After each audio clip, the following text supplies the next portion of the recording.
to ha. Meron akong na research. Hindi to picture. Part lang ng profile bago mo pumasok ng bahay. Kasi things change. Yeah. So bago pumasok ng bahay, ang nakalagay sa profile ni Fiang, her ideal type Yes. is someone respectful,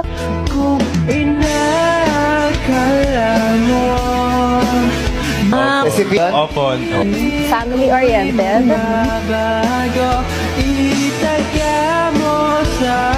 tall, and moreno.